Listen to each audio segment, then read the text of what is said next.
600 yıllık Osmanlı İmparatorluğu son bulup yeni cumhuriyet kurulduğunda imparatorluktan kalanlarla birlikte yepyeni bir ülkenin, yepyeni bir devlet sisteminin ve aynı zamanda yepyeni bir toplumsal sistemin inşa edilmesi gerekiyordu. Bu kapsamda imparatorluğun uzun yıllar başkentliğini yapmış İstanbul yerine Cumhuriyet'in kurucuları Ankara'yı başkent olarak belirlemişlerdi ama Ankara o tarihlerde küçücük bir kasabaydı. Bu yeni başkentin inşası, caddeleri, yolları, kültür sanat merkezleriyle birlikte yaşam şekli ve doğal kaynakları kullanım şekliyle de bir yenilik getirmesi gerekiyordu. Atatürk Orman Çiftliği bu doğrultuda 1925 yılında Ulu Önder Gazi Mustafa Kemal Atatürk'ün direktifleriyle kuruldu. İlk yıllarda Gazi Numune Çiftliği olarak adlandırılıyordu. Daha sonra Gazi Orman Çiftliği ve Atatürk Orman Çiftliği olarak adlandırılmaya başlandı. Toplumsal yaşayışı, tarımsal üretimi, kır-kent dengesini ve hatta kentin sağlığı ile ilgili koşulları bir arada düzenlemek üzere kurulan Atatürk Orman Çiftliği tarihsel süreç içerisinde çok ciddi değişiklikler geçirdi. 102 bin dönümlük arazi sınırlarından bugün 33 bin dönüme kadar düştü.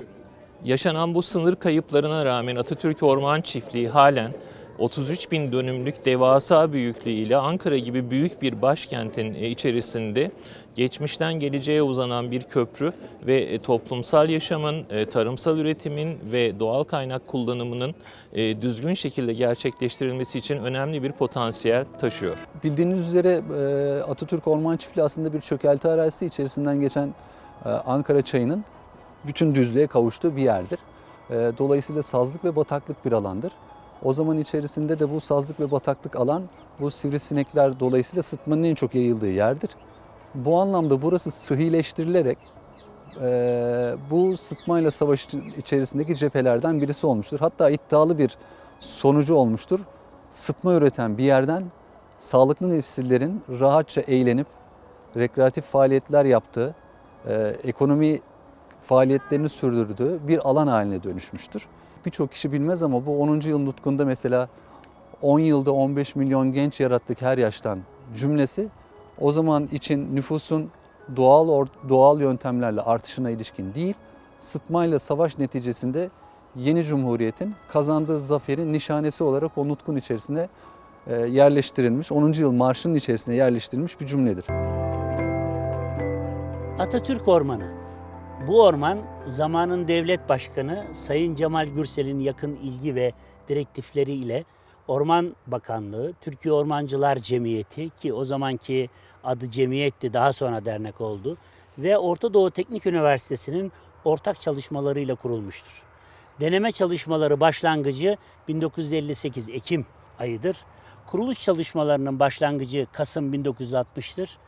Ağaçlandırılan sahanın büyüklüğüne baktığımızda 15 bin dönüm yani dekarın bir diğer ifadesi de dönümdür. 15 bin dönüm arazide bu ağaçlandırma çalışması gerçekleştirilmiştir. Bir başlangıç olarak bu miktar daha sonra yeni ağaçlandırma Evet, sahalar... bugünkü sahada şöyle söyleyelim 2000 hektar orman alanı var. Yaklaşık 1000 küsür hektarda bozuk alan var. Bunun dışında da yerleşim amaçlı ODTÜ Üniversitesi'nin kendi fakülte alanları söz konusu. Toplam 4800 hektar alanda bu faaliyeti Orta Doğu Üniversitesi yürütüyor. Ben Orta Doğu Teknik Üniversitesi'nin bugüne kadarki yöneticilerine de ayrıca teşekkür ediyorum. Böyle bir alana korumak amaçlı sahiplendikleri için çok önemli bir görevi yerine getiriyorlar. Sağ olsunlar. 102 bin dönüm araziden maalesef 33 bin dönüm arazinin kaldığını biliyoruz. Bu bile çok önemli bir büyüklüğü ifade ediyor. Bugün hepimizin bildiği Gazi Üniversitesi Hastanesi'nin olduğu yerden zırhlı birliklere kadar olan, onun arkasına kadar devam eden, Etimeskut'a kadar devam eden büyük bir araziyi ifade ediyor. ODTÜ'nün yine Eskişehir yoluna bakan tarafı bu arazinin içerisinde. Yine Susuz Göl'ün bulunduğu, şu anda Göksu Park'ın olduğu yer de aynı şekilde bu alanın içerisinde kalıyor. Dolayısıyla bize bırakılan bu önemli arazinin, bu önemli projenin geçmişteki değerleriyle bugün yaşatılması bizim birinci önceliğimiz olmalı. Nedir o gün için yaşatılan önemli değer? Yeni Cumhuriyet'in özellikle üretim imkanlarını geliştirebilmek için yetişmiş kadrolara ihtiyacı var. Bu birinci derecede burada gözetilmiş. Bu kadrolar gerçekten Cumhuriyet'in o ilk yıllarındaki çabaları son derece bugün için önemli. Yokluklar içerisinde gerçekleştirilmiş. Şimdi Ankara çöldü. Çöldü derken şu, NATO teşkilatı vardı. Amerikalıların buraya gönderdikleri subaylar vardı. Onlar maaşlarına ek olarak çöl tazminatı öderlerdi subaylarına. Çünkü Ankara'nın kışı çok soğuk olurdu. Kar kapatırdı yolları. Geçemezdik. Yazında kurak olurdu. Yağmur az yağardı. Ve onun için Amerikalılar buraya gönderdikleri subaylarına maaştan başka çöl tazminatı öderlerdi. Ankara bilindiği üzere kurak ve bir step iklimine sahip bir bölge olması nedeniyle buraya dikilen fidanlar yaz kuraklığını atlatamıyor ve ölüyordu. Ve o yıllarda Eymür'ün doğu kısmında bir miktar bir ağaçlandırma yapılmıştı. Ve o ağaçlandırmada şu gözlem yapılmıştı ki Ankara'da Haziran ayında 15-20 milimetrelik gün dönümünde bir ekstra yağış olmaktadır her periyodik olarak. Bu yağış çok önemli yaz kuraklığını atlatmak açısından.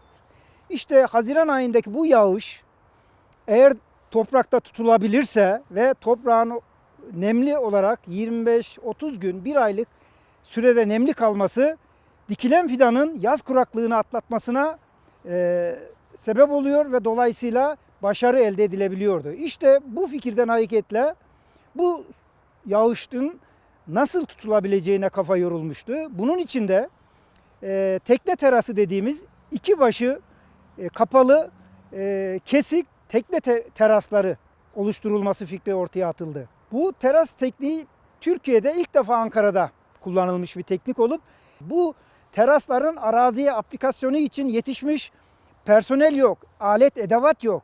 Bunun için de o zaman Ankara'daki amanajman heyetlerinde çalışan 20 tane genç mühendis bulunarak bunlara bu görev verildi. Ancak alet yok. O zamanın zor şartlarında Almanya'dan su terazileri ve kaz ayağı dediğimiz alet edevatlar güçlükle getirildi ve o 20 genç orman mühendisine bu teraslar araziye aplike ettirildi.